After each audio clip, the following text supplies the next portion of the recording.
What up, Wargamers? Welcome to the channel. Today I have for you a battle report, or more accurately a combat simulation between these two armies, the Necrons down here and the Ultramarines over here. Let's see what we have. Starting with the Ultramarines Warlord, we have a Captain in Gravis armor. He will have the default layout, since Gravis armor can only hold the Stormbolter Gauntlet and his Mastercrafted Power Sword. He is going to have the Adept of the Codex Warlord trait, which allows him to sometimes restore command points, and he is going to have the Sanctified Halo, I believe it's called, relic from the Ultramarines supplement, which gives him a free up invulnerable save and allows him to deny the Witch as a Psyker. Which of course won't be useful against the Necrons. Our next squad is a squad of Assault Terminators. We have a Terminator Sergeant here, wielding a Power Fist and Plasma Pistol. Next to them are a squad of Hell Blasters, Primaris Hell Blasters. The Sergeant is equipped with, all of them are equipped with Assault Plasma Incinerators, so they have assault weapons. And the Sergeant also holds an Plasma Pistol. Over here, hiding away, we have a Contemptor Dreadnought with a Multi-Melter and the Dreadnought's combat weapon. We have for you today a Primaris Repulsor with a Shield Dome, Heavy Stubber, 2 Stormbolters, and it comes attached, or actually it spawns with a troop of 3 Blade Guard Veterans default layout inside. Over here we have a squad of Infiltrators. They are default layout with the war gear option that allows their Phobos auras of sergeants and lieutenants and captains to affect them at all times. Set up for deep striking, we have a Phobos lieutenant wielding default layouts. No warlord traits, no relics. For the Necrons we have the Nihilakh dynasty. And we have an Overlord as the Warlord, wielding a Void Scythe and a Resurrection Orb. He has the Nihilakh Warlord trait called Precognitive Strike, which allows him to always strike first in the fighting phase. His relic will be Veil of Darkness, which allows him and a chosen squad of units to deep strike after the game has started. Our second character for the Necrons is a Plasmancer. He comes with the default layout and is pretty much just a dealer of mortal wounds. He has with him an attaché of Cryptothralls that have an aura that defends him while he is within their range, so other people can't shoot at him.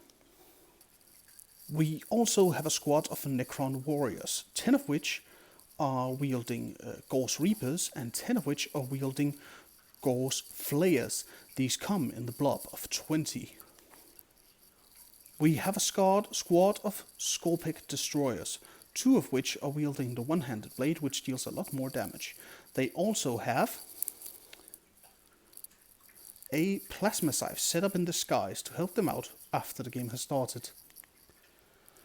To support these units we have 5 Scarab Swarms ready to take some objectives and hold off their opponents, potentially destroying themselves in the process. We have an Annihilation Barge wielding the Twin Tesla Destructor and a Gauss Cannon. The final unit for the Necrons will be the Canoptek Reanimator, also known as Mr. War of Worlds. For today's mission we'll be running the Grand Tournament 2020 Incursion mission Center Ground. It's progressive with Taken Hold. For holding 1 objective, a player scores 5 points. For holding 2, they score 10. And for holding more than their opponents, they score 15. We have 2 objectives labeled A in the mid-center here. For the mission objective, a player holding these will score additional points by taking an action. The other 2, which cross into player deployment zones, as you can see here on the far reaches, are labeled B, but will be used for the Necron secondary objectives. Both armies have elected engage on all fronts as a secondary objective. This grants them 2 points at the end of any turn in which they have units in 3 table quarters, 6 inches from the center, or 3 victory points if they have in all 4 quarters more than 6 inches from the center. They have also both chosen center grounds, which grants 3 pieces upon completing the action at objectives A, or 5 victory points if you complete it at objective markers labeled A while holding both of them. The action is that you start to perform it at the end of the movement phase with a unit that is within range of an objective marker labeled A, and no enemy units are within range of that objective marker. The action is completed at the end of the command step, and then you are awarded the points, respectively 3 or 5, depending on how many you control. For Necron's Treasure of Eons, the objective marker in the Ultramarines deployment zone, as well as each objective marker labeled A in the center, will reward the Necron player at the end of their turn, based on how many they control. If they control one of them, they gain 2 points. If they control 2 of them, they gain 3 points, and if they control all 3, they will be rewarded with 5 points. Oath of Moment scores at different times. They score 1 victory point if a character, vehicle, or monster unit is destroyed by an Adeptus Astartes unit from their army. Oath of Honor scores 1 victory point at the end of a battle round, as long as an Adeptus Astartes unit from the army didn't fail a morale check, and none of them fell back during the battle round. The third one is Oath of Duty, which scores 2 victory points at the end of a round if an Adeptus Astartes unit is wholly within 6 inches of the battlefield center. We are now ready to start with Ultramarines Turn 1. Ultramarines Turn 1 Command Phase. They gain a command point, restoring them back up to 6, and the Devastator Doctrine becomes active, increasing the AP of heavy weapons and grenade weapons by 1. Ultramarines Movement Phase Turn 1. The Infiltrators have moved over here to garrison themselves within this terrain piece. The Impulsor with the Blade Guard veterans inside has moved up here, closest to the objective. The Contemptor Dread has moved over here.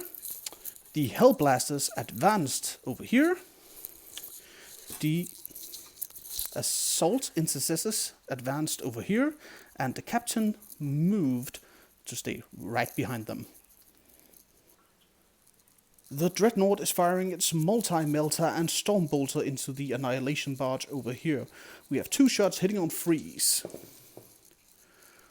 Right. Wounding on 3s. That's a nope. Stormbolter hitting on 3s. Both. Wounding on 5s. There's 1. Annihilation Barge saving on 3s. Saved. Hellblasters are supercharging their Assault Plasmas Incinerators into the Annihilation Barge.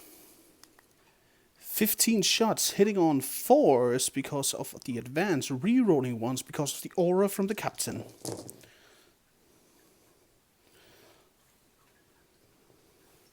Re-rolling ones. 1, 2, 3, 4, 5, 6, 7, 8, 9 hits.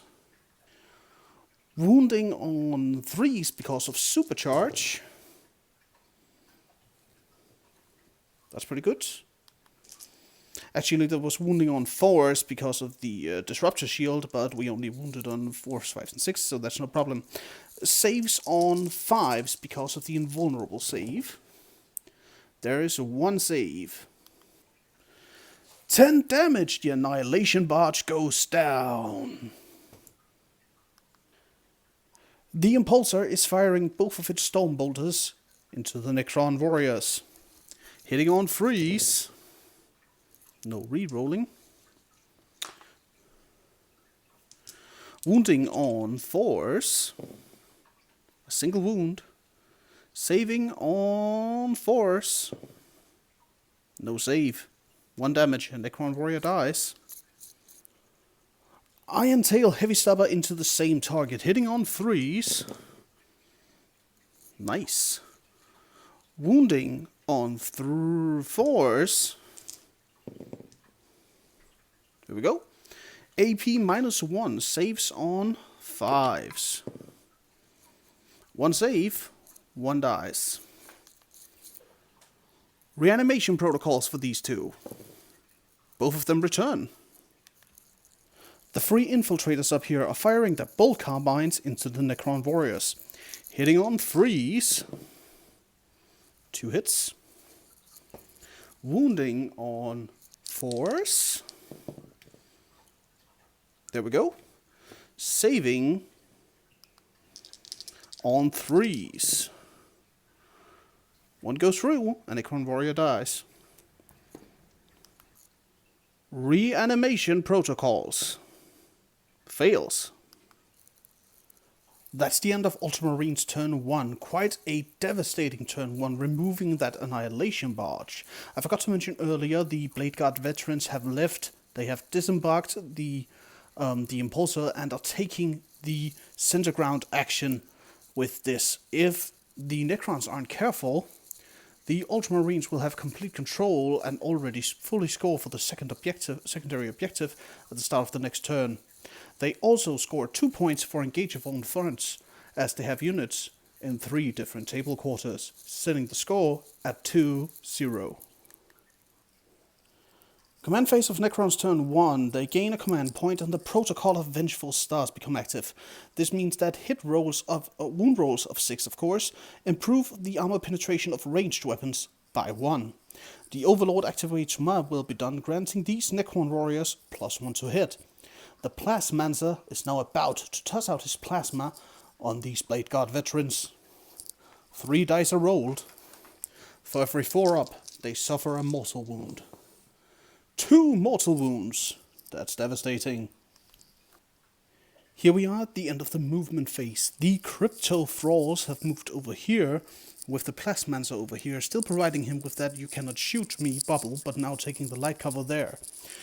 The Reanimator has moved over here, and I forgot to mention earlier that it is of course applying its reanimation protocol this turn to the Warriors, which it started right beside in the command phase.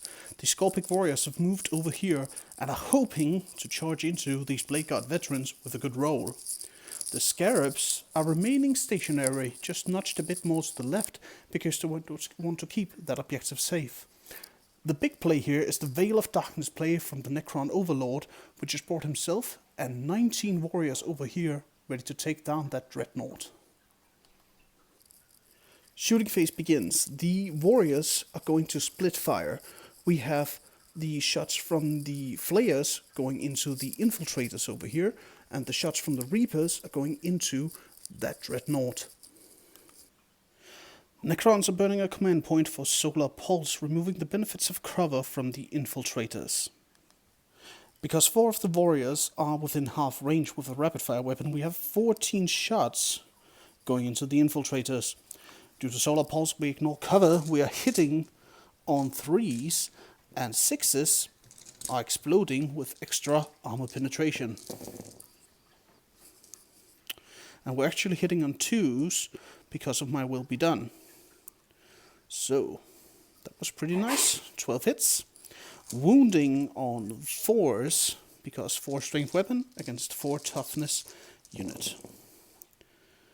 That's, oh boy, that's pretty crazy.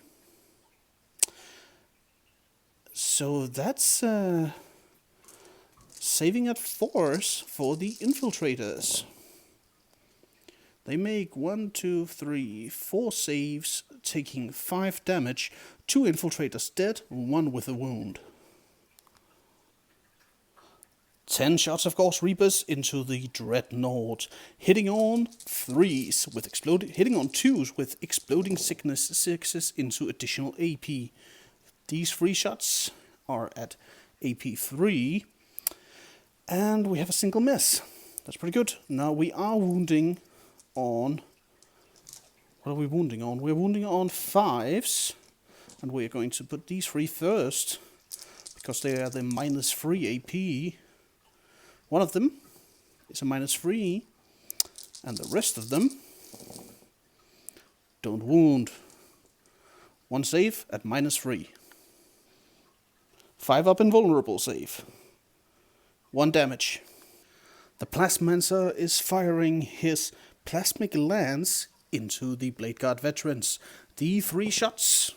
3 shots. Hitting on 3s. 2 hits. And wounding on 3s. A 5 and a 2. That's a wound. Saving on 4s with their invulnerable save. It's saved. Moving into the charge phase, the Skorpekh Destroyers will need an 11 to charge at the Blade Guard veterans. Oh, not an 11, a 10 of course, and they get a 10. Wow. Yeah, there they go. The Overlord leads a 9 to get into close combat with the Dreadnought. That's a 10. There it goes. The Overlord is slicing at the Dreadnought. He is hitting on 2 4s because he has a -1 to hit with his Void Scythe. That's pretty good. He is wounding on 3s because he is strength 10 to the toughness of 7. No wounds. Skorpekh Destroyers have done piling in and are going to attack the Blade Guard veterans. They are popping transhuman physiology so that wounding rolls only apply on 4 up, not dependent upon the strength of the enemy weapon.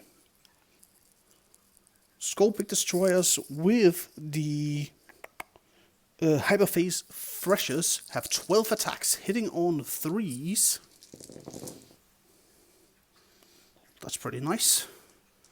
Couple of 2s and 1s in there. Wounding on 4s because of transhuman physiology. Well, that was a savior. I think that saved them at least 1 hit. And saving on 4s because of their saving throw from their shields. 1 save. They take a total of 4 damage. Killing off 1 of the Marines and leaving another one severely wounded. Now for the 6 Reblade attacks, hitting on 3s. Oh, that's much nicer for the Skorpekh Destroyers. Wounding on 4s once again. Once again, only 1 go through, saving on 4s because of the invulnerable save. They are going to command point reroll that one. Making the save, no damage. The Blade Guard veterans are going to fight back. They have 8 attacks because of Angels of Death, or 2 times 4 attacks actually. We are hitting on 3s against the Skorpekh Destroyers. That could have gone a bit better, I think. Just half hit. Average is above half because it's 3s. Wounding on 4s because we're strength 4 against toughness 4. Strength 5 against toughness 5. So that's 3 saves from the Destroyers at -3, so they are saving on 6s. They make 1 save, suffering 4 damage. That's enough to take down 1 Destroyer. Reanimation protocols for this Destroyer. It does not come back. Dreadnought Destroyer is attacking the Overlord. It has 5 attacks using its Dreadnought combat weapon because of Angels of Death. We are hitting on 3s. Well, that's all of them. We are wounding on 2s because we're strength 12 or 14 or something like that. Well, there's a single miss. 4 saves and a 4-up invulnerable save. They make 3 of them. The Overlord suffers 3 damage. At the end of the first battle rounds, the Necrons scores 2 points for Treasures of the Aeons and 3 points for Engage on all fronts, as they have units in every single table quarter. The Space Marines score 3 points from their oaths, 1 for Valor and 2 for Honor, as none of them have fallen back, and they have a unit completely within 6 inches of the battlefield. This leaves the score at 5-5. Moving into the second battle round. At the start of the second battle round, new protocols and tactical doctrines come into effect. The protocol of the sudden storm takes effect at Directive 2. This means that the Necron units can fire ranged weapons and take actions without failing. The tactical doctrine becomes active for the Space Marines, improving the armor penetration value of assault and rapid-fire weapons. We're at the beginning of Ultramarines turn 2. They've gained a command point going back up to 6 and they're about to score some points. They gain 10 points for controlling 2 or more objectives, being the ones down here, which they control through the infiltrators, which are 5 up, 3 to the side for their control range, and for having this one over here. That makes 2 points. Also, the Blade Guard veterans are completing their actions. They will not be able to take it again right now because the Skorpekh Destroyers are in range, but they still complete the action while holding both objectives labeled A, gaining an additional 5 points for a total of 10 points gained in this command phase. We are at the end of the movement phase for the Ultramarines. The Impulsor and the Blade Guard veterans have chosen to remain stationary, and so have the infiltrators. We have the Phobos Lieutenant dropping out over here 9 inches from the Skorpekh Destroyers. The Dreadnought is remaining stationary, whereas the Hellblasters and the Captain have moved over here to engage these Necron Warriors in fire combat and then charge at the Necron Overlord. The Assault Intercessors are just within 3 of this objective to remain in control of it, and they are starting the action to raise it and gain some points in the next round. Starting off the shooting phase with the Blade Marine Sergeant firing his Neo-Volkite pistol into the Skorpekh Destroyers, hitting on 3s, wounding on 4s, and no save, so saving on 3s. There we go, there's damage for one of the destroyers. The regular Marine is firing his heavy bolt pistol. It misses. The Hellblasters are firing their assault plasma incinerators into the Necron Warriors. We have 15 shots going into them. They are supercharging, so they are strength 8. Rerolling 1s because they are within the range of the Captain's aura, and they are a core choice. Hitting on 3s. Well, that's pretty good. 2s are already misses. 1s are re-rolling. Good, didn't re-roll into a 1. Wounding on 2s because we are now at strength 8 versus toughness 4. Let's see there, we have 1, and a 1. Actually 3 1s, that's quite unlikely there. We have 1, 2, 3, 4, 5, 6, 7, 8, 9, 10 saves that can't be made. 10 warriors are dying. On a 5 up, they're returning because of reanimation protocols. And actually they are coming back on 4 ups because they're still under the effects of the reanimator from when they teleported last turn. So that's 4 ups to return. Not that it makes much of a difference with this roll. No 4s are here. So 3 remain, which means a total of 7 are removed from this unit.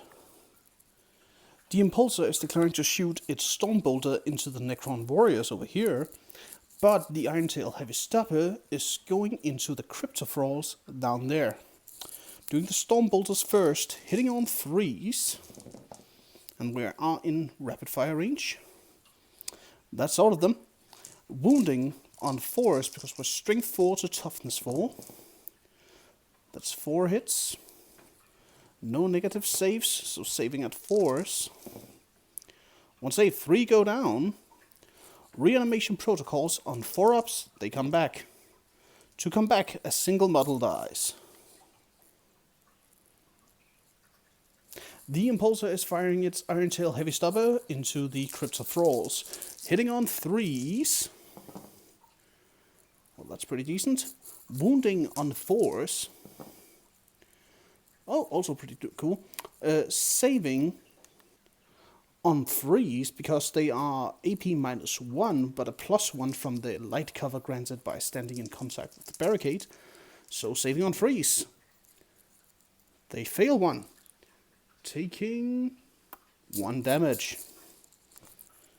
The lieutenant is firing his master-crafted bolt carbine into these Cryptothralls.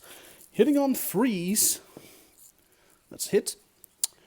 Wounding on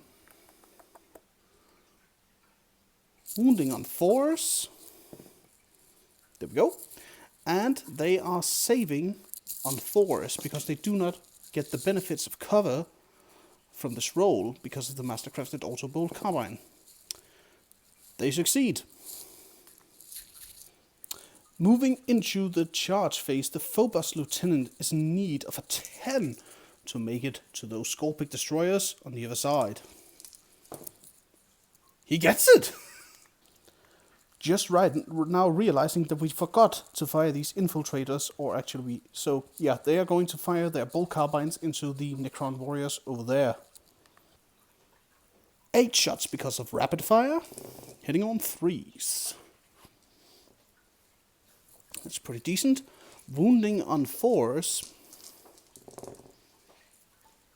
That's, wow, that's actually pretty bad. Only one of them. Saving on 6s because of the doctrine. No save. A warrior dies. Does it reanimate? It does not. A warrior is dead. Moving into the fight phase where the Overlord always fights first because of the Nihilakh Dynasty Warlord trait. Here we go. Hitting on 3s, 4s. Well, that happens. Will command point reroll one of these, I think? No, that would be bad. Actually, we won't need it for another. Yeah, we'll have to reroll this because we have to take it down in one shot. There we go. Ah, it still misses. Too bad. Wounding on a 3. It wounds. 5 up invulnerable save. It fails, taking 3 damage. -1 because of its own ability, which means it goes down to 4 wounds remaining on the Dreadnought. This is going to be a toughie, but the lieutenant over here is going to use his paired combat blades into the Skorpekh Destroyers. He's hitting on 3s. That's pretty good. He's wounding on 5s, though. Nope, no wounds. Sad for him. The Skorpekh Destroyers are retaliating. First of all, a hyperphase reblade into the Phobos Lieutenant. Hitting on 3s. Not bad. Wounding on 3s. Nice. Saving on 6s. That's a 4 and a 1. It takes the damage. Hyperphase Threshers into the Blade Guard Veterans. We are hitting on 3s. Rerolling a single hit roll. Because we are Skorpekh Destroyers. And that means everything hit. Wounding on 3s. Because we have more strength than our opponent. No rerolls to wound though. Still pretty decent. And we are saving on our 4+ invulnerable saves. Yes, 4+ invulnerable saves. Only 2 are saved. That's 2, 4, 6, 8, 10, 12. Oh. 10 wounds in total. The Blade Guard veterans are dead. The Contemptor Dreadnought is going to bash in the skull, literally, of the Necron Overlord. Hitting on 3s with the Dreadnought combat weapon. Wounding on 2s. And saving on 4s. He takes the damage and dies. Activating the Resurrection Protocol Stratagem. On a 4-up, he will return within an inch of that at the end of turn. 4-up, he returns with D3 wounds. He'll return with 1 wound remaining. At the end of the turn, we have some morale to do. Actually, no, we don't. The Necron Warriors can't fail this one. The Blade Guard veterans are gone. And the Overlord doesn't have to take it on himself. He's now returned with 1 wound remaining. And the Ultramarines are scoring 2 points for engaging all fronts by having in 3 table quarters. Moving into Necrons turn 2. Command phase turn 2. The Necrons go back up to 5 command points. The Overlord activates living metal to regain a hit point, bringing him back up to 2 wounds remaining.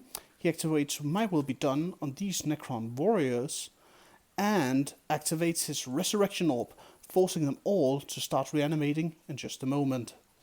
The Necrons also gain 10 points for holding on to 2 objectives. The Reanimator is going to target the Cryptothralls for reanimation protocols, and we're going to be using the Plasmancer to shoot 3 potential mortal wounds into the Phobos Lieutenant. Let's do it.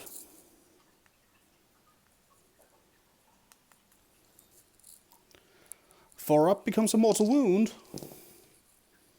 No mortal wounds. Lucky Lieutenant. The Necron Warriors have lost a total of 9 models, proceeding to reanimate 9 models. That's 9 dice. Reanimating on 5s, because they are no longer the targets, we have 1, 2, 3, 4 models being returned to the unit from the Resurrection Orb.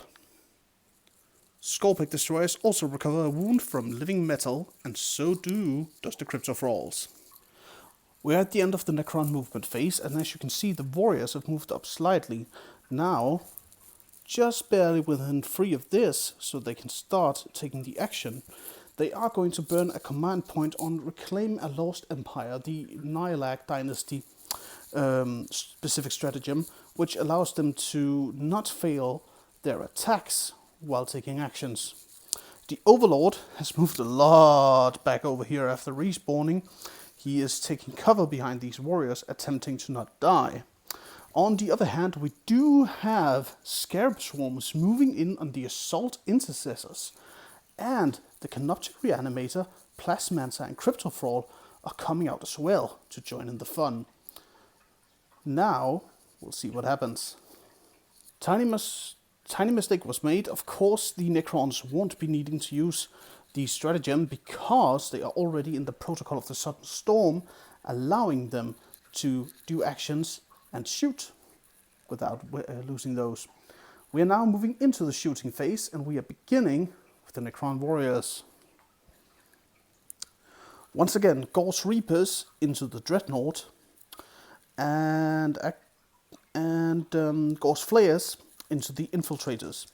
8 shots at rapid fire, hitting on 3s. All of them hit, that's pretty nice. Wounding on 4s. We have a 2. We have a 2. That's pretty good. And they save on 4s as well. 1, 2, 3, 4 saves fail, meaning they take 4 damage. That's another 2 Marines gone, only the Sergeant remains. 20 Gauss Reaper shots into the Dreadnought. Hitting on 3s. And +1 to hit actually from My Will Be Done, so hitting on 2s. That's quite nice. There's one there. There's a lot of hits. Wounding on 5s. There we go. Let's just roll these in that I dropped. Well, they actually made quite a few dents into this. More so than I expected. That Dreadnought might be a goner. It is saving on 4s because of the armor penetration. Actually, it's saving on... Yeah, it's saving on 5s because it's AP2. 1, 2, 3, 4 fails. The Dreadnought dies. Does it explode? It does not. But the Dreadnought is dead, removing the most dangerous melee combatant on the board. The Plasmancer is shooting his plasmic lance into the Impulsor. D3 shots. 3 shots. Hitting on 3s. Well, that wasn't too good. Wounding on 3s because it's a strength 7 shooter. You know what? We'll command point reroll that actually, because that's just... Yeah, there we go. It's a 5. And it's saving on 5s with its invulnerable save. It lands the save. Wasted command point. The Canoptek Reanimator is firing its atomizer beam into these assault intercessors, hitting on 3s. That's pretty good. Wounding on 3s as well. And they're saving on 5s due to AP -1. Single save, they take a wound, leaving one of them at 1 health left. Charge phase, the Scarab needs a whopping 1 to get more than Snake Eyes to get inside. Here they are. Well, look at that, they make it. 20 attacks with the mandrels, or tendrils, or what they're called. Tendrils, of course, mandrels an animal. With the tendrils from the Scarabs into the assault intercessors. Hitting on 4s, 6s are auto wounds. Do we have any delicious 6s? No, in 20 hits, not a 6. But we do have a lot of hits anyway.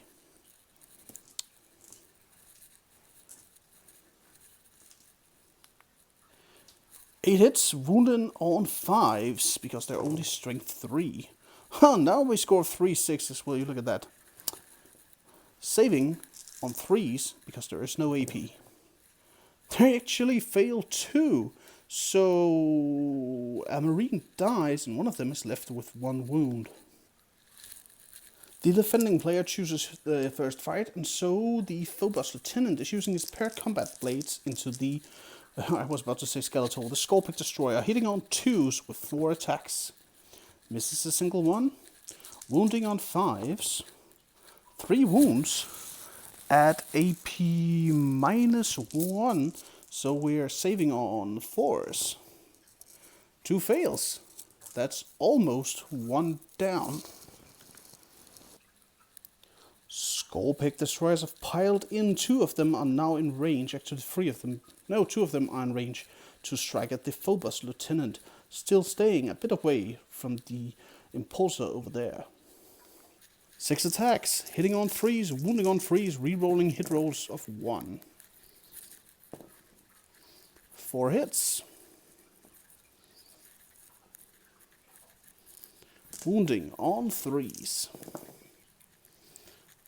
There's that. And he's saving on 6s. He makes 2 of them, fails 1, and that kills off the Phobos Lieutenant. We're back over here. 4 attacks from the Sergeant's Power Fist into the Scarab Swarms, hitting on 4s because it's -1 to hit. All 4 hit. Wounding on 2s because it's a Power Fist against, well, Scarabs. All of them. 4 Scarabs are taking wounds, and Power Fists are... I'll have to look that up. One moment.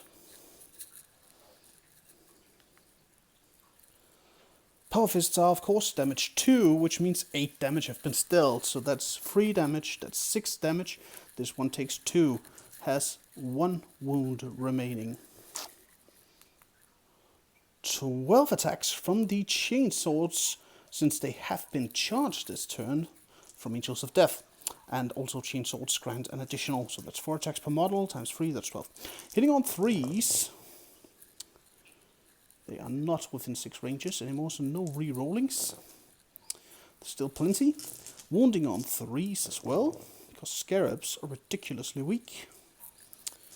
And since they are Astartes chainswords, that's AP -1, which Scarabs can save. That's 1, 2, 3, 4, 5, 6 damage. 1 each. So that's 1 gone, 5 left. That's 3 plus 2, there's 1 Scarab left. Reanimation protocols. A tiny mistake was made. Scarabs are 4 wounds, not 3, so we still have 2 Scarabs remaining with no damage taken. Now reanimation protocols. 9 rolls. On 5 ups, we need at least 3 for a Scarab to return to the fold. 1, 2, oh, that's too bad. No reanimations. At the end of their second turn, the Necrons are gaining 4 points, 2 for engaging all fronts for being in 3 table quarters, and 2 for holding 2 of their Aeons. At the end of the second battle round, the Astartes Ultramarines once again score 3 victory points, as none of them have fallen back, none of them have failed a morale test, and that's it, yeah, so that's 3 points. Also they have, yeah, that's it, a model within 6 inches, the Impulsor, so 3 for them, bringing them up to 20. Also, at the end of the second round, we're going to take a quick overview to see what's actually going on. We have the Reanimator, the Plasmancer, and the Cryptothralls pushing on over here. The Skorpekh Destroyers have taken out both the Blade Guard veterans and the Phobos Lieutenant over here. They also still haven't called down their Plasmacyte, as it would have died due to them being in close combat that early on. The Impulsor is holding the center, but for how long it can remain there is very difficult to say, with the Skorpekh Destroyers approaching, and they have proven to be a force of true destruction. The Necrons are taking a slight lead, I think, as the Warriors have managed to protect their Overlord now, and also to deal with that Contemptor Dreadnought, a real loss for the Space Marines. They do, however, have the Captain coming into battle soon, and we'll see if he can change a few things. I believe the Assault Intercessors over here are going to make quick work of the Scarabs. Not quite soon. We're moving into the third turn for the Ultramarines. Just a quick addition to the overview. The Necrons are at 19 points and the Ultramarines at 20, so it is a fairly stale match as right now. But we'll see. At the start of the third battle round, the Ultramarines are choosing to enter the Tactical Doctrine once again, enabling their assault and rapid-fire weapons to gain an additional armor penetration. The Necron protocol for this round is the Protocol of the Hungry Void. They are choosing the Directive 1, which means that their unmodified wound rolls of 6 improve armor penetration by 1 during melee attacks. We'll see how that pans out in this round. At the start of the round, or at the command phase, the Ultramarines regain a command point, and they gain 8 victory points. 5 from holding a single objective, and 3 from that objective being raised by the action taken by these Assault Intercessors. We're at the end of the Ultramarines movement phase in round 3, and the Assault Intercessors over here have chosen to remain stationary, still taking on the Scarabs. The Impulsor had moved all the way over here to get a bit further away from those very scary looking Skorpeks over there. The Hellblasters got a bit too close there, I'm sorry about that. The Hellblasters have moved over here, still barely within 3 here to take the action, should they so desire at one point, but at least contesting it. The Captain has moved a bit forward, but not enough so that he still gets the Lookout Sir bonus from the Hellblasters. And the Courageous Infiltrator standing up here, moving just close enough to contest this, should he ever manage to deal with all those warriors down there, which seems highly unlikely, but we'll see what happens in the shooting phase. Plasma Pistol into the Scarabs, hitting on 3s, wounding on 2s. There's a very fairly damaged Scarab there, taking a damage. 3 regular bolt pistols into the Scarabs, hitting on 3s. Wow. Wounding on 3s. There we go. And no AP, saving on 6s. Wow, they actually saved one. The Scarabs made a save. That's pretty crazy. There's the damage. The Hellblasters are firing 15 shots into the Necron Warriors, hitting on 3s, re-rolling 1s because they're in range of the Captain and they are core. All of them hit, wounding on 3s because they are strength 7. Or strength 6, actually. Wow. Well, good thing this isn't where they supercharge and kill themselves. That would have been really bad. Necron Warriors, saving on 6s. No 6s. 1, 2, 3, 4, 5, 6, 7, 8 Necron Warriors die. 5 up reanimation protocols. 1, 2, 3 remain. So they lose another 5 warriors. The captain is firing his Bolt Storm Gauntlet into the Necron Warriors. Hitting on through 2s. Well, those are hits. Wounding on 4s. 1 wound. Saving on 5s. It's a save. The Impulsor is firing all of its guns into the Skorpekh Destroyers. Iron Tail Heavy Stubber hitting on 3s. Wow. Wounding on 4s. Single wound. Saving on 4s. They don't make it.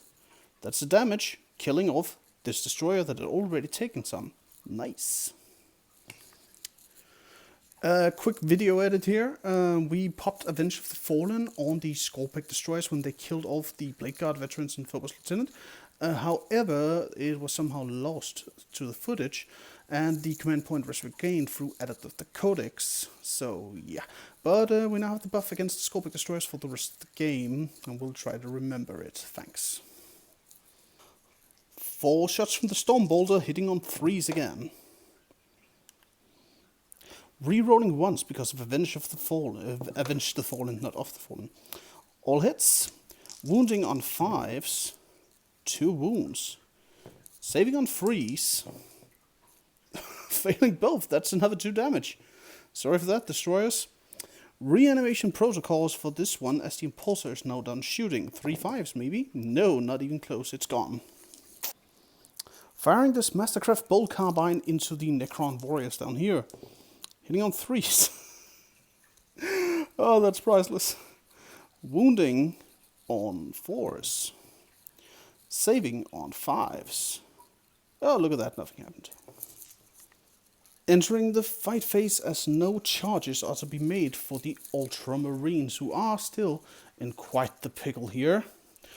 The Necrons are the defenders here with the Scarabs, and so they must go first. Upon piling in, this Scarab, that has already taken 2 damage, is going to apply the self-destruct stratagem. For 1 command point, it rolls a die. On a 3, it's dead, either way. But it inflicts D3 mortal wounds. 1, killing off this guy. Then, time for the tendrils for attacks hitting on 4s. Well, that's only one of them. Wounding on 5s. That's a wound. Saving on 3s. No! Another damage inflicted to the Marines. 3 Power Fist attacks hitting on 4s. Wow. Wounding on 2s. That's pretty good. 2 damage. 4 Chainsword attacks. Hitting on 3s. Wounding on 3s. Doing pretty well here. And saving on...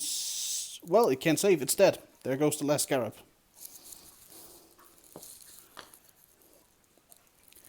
At the end of their 3rd turn, the Ultramarines score a total of 5 points. 3 for their Oath of Moments, and 2 for engaging all fronts, where they're still just barely hanging on to a total of 3. Moving into Necrons, turn 3. Command phase of the Necrons. The Necrons have regained a command point. The Overlord is going to apply My Will Be Done to the Necron Warriors. The Plasmancer is going to fire his mortal wounds at the Incursor because it is the model that is closest in sight. The Reanimator is going to apply its reanimation beam to the Skorpechs. And now for points. Points are a measly 5 for the Necrons this turn, as they are only holding on to a single objective. Quite the shame, with quite the combat advantage, and yet the points are starting to waver. Plasmancer mortal wounds into the Infiltrator. 4 ups for mortal wounds. 2 mortal wounds. The Infiltrator is officially dead. He lasted long. Long may he rest. It's been quite the active movement phase for the Necrons. The Overlord is falling even further back, now touching with the base to the barricade for light cover. The warriors are still protecting him, and they're taking the action over here, paying a command point for the Nihilakh protection of an ancient dynasty thingy, so they can take action and shoot. Actually, no, they're not. They're out of range for everything. Scratch that, they're not doing that. The Skorpekh Destroyers have moved up over here with the Plasmancer, with the Cryptothralls, with the Reanimator, and we have finally gotten back, or in, our Canoptek Plasmacyte for the Destructors, meaning that we have a literal two-sided battle here. We'll see where this goes in the shooting phase. The Plasmancer is firing D3 shots into the Impulsor. He's firing 3 shots into the Impulsor. Hitting on 3s. Wounding on 3s. 1 wound. Saving on 5s. That's not a save. 2 damage, bringing it down to 9 wounds remaining. 3 shots from the Canoptek Reanimator into the Impulsor, hitting on 3s. That's pretty good. Wounding on 5s, because it's quite tough. 1 wound, saving at 5s. No save. The Impulsor goes down to 8 wounds remaining. Entering the charge phase, the Skorpekh Destroyers needs a 2, actually that's a 3, right? To make it to the Impulsor. No. No, watch. They get a 4, they make it. 1. There we go.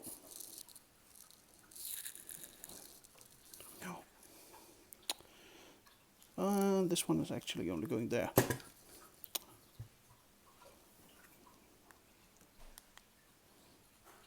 Plasmacyte needs a 9 to charge charge it.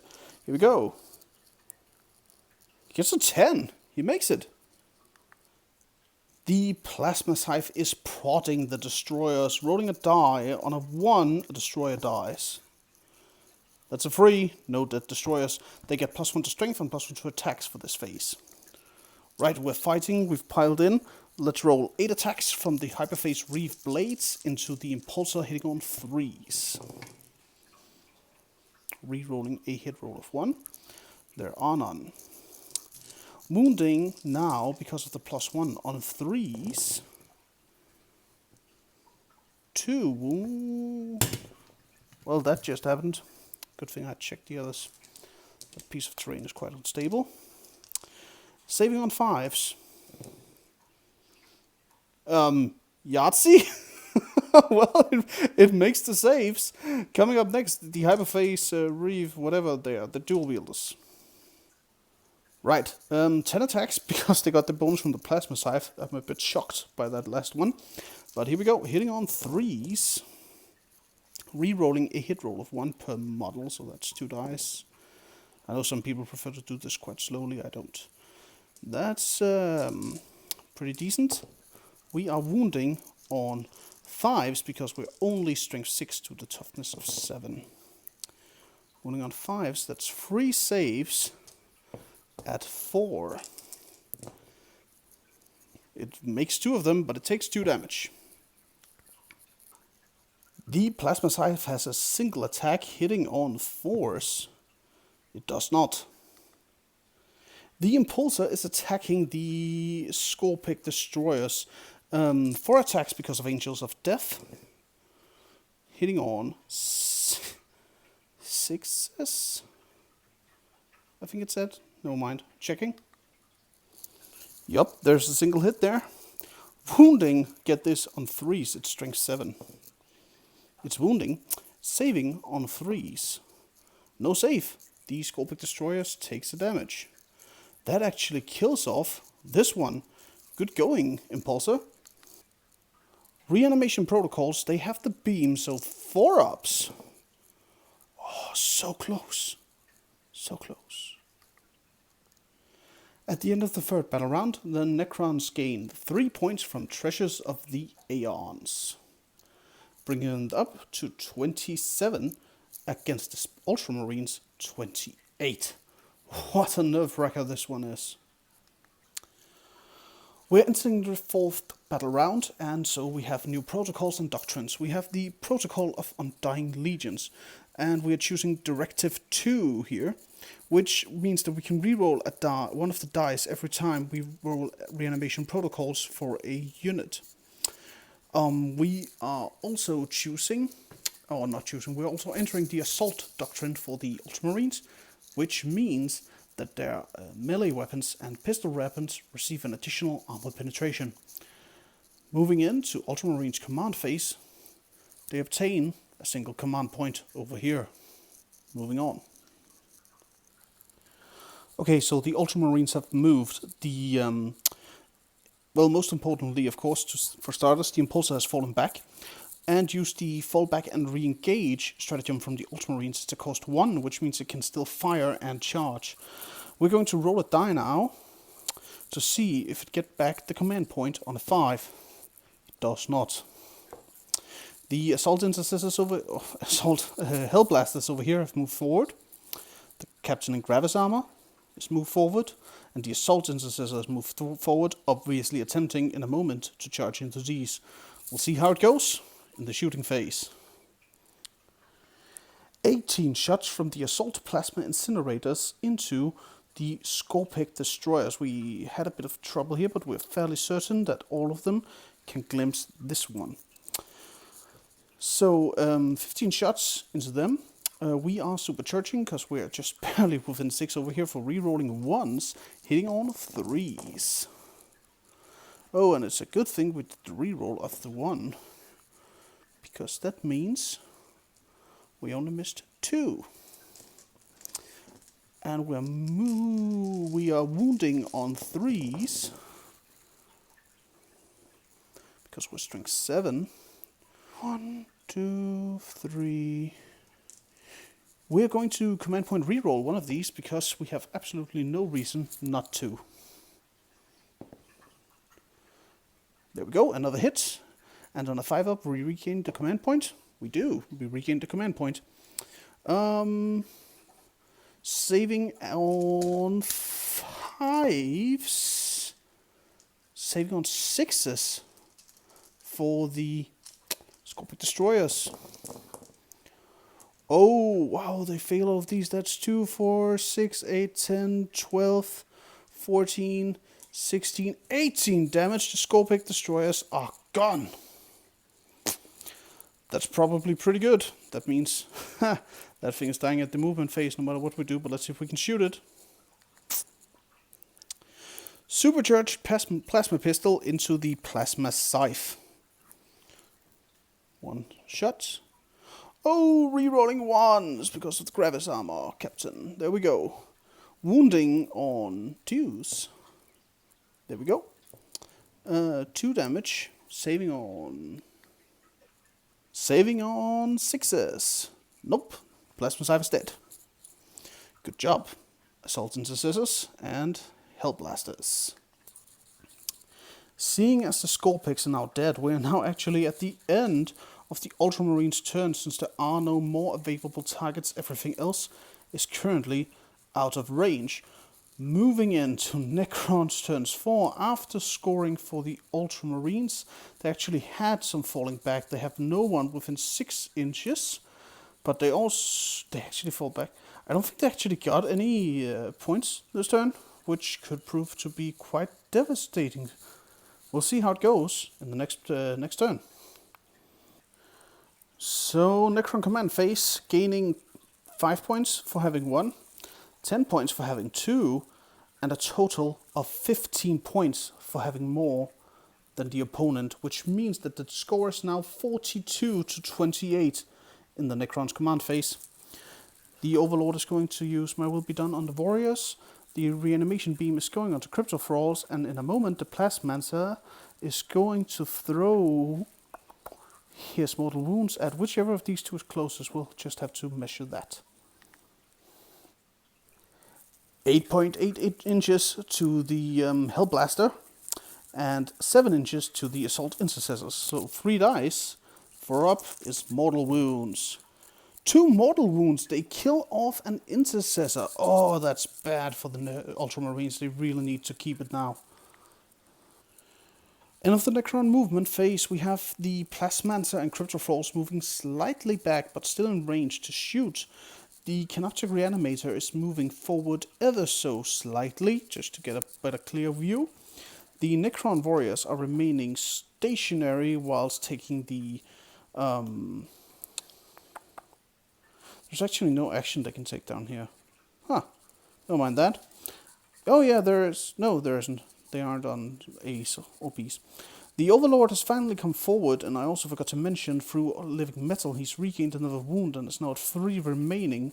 He might charge those. We'll see how it goes after the shooting. Assault 3 guns going into the Assault Intercessors. Hitting on 4s actually. Hitting on 4s with the Canoptek Reanimator. No hits. Well, that was easy. D3 shots from the Plasmancer into the Hellblasters. 1 shot, hitting on 3s. No, this is a no day. 20 shots from the Gauss Reapers into the Hellblasters. Hitting on 3s. Hitting on 2s, we're still adding 1s to hit here.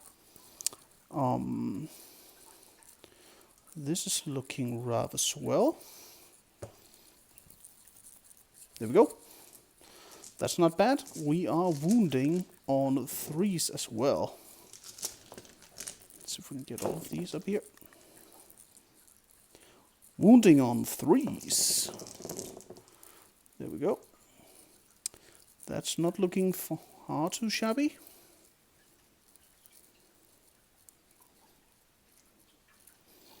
That's not bad. They're saving on 5s.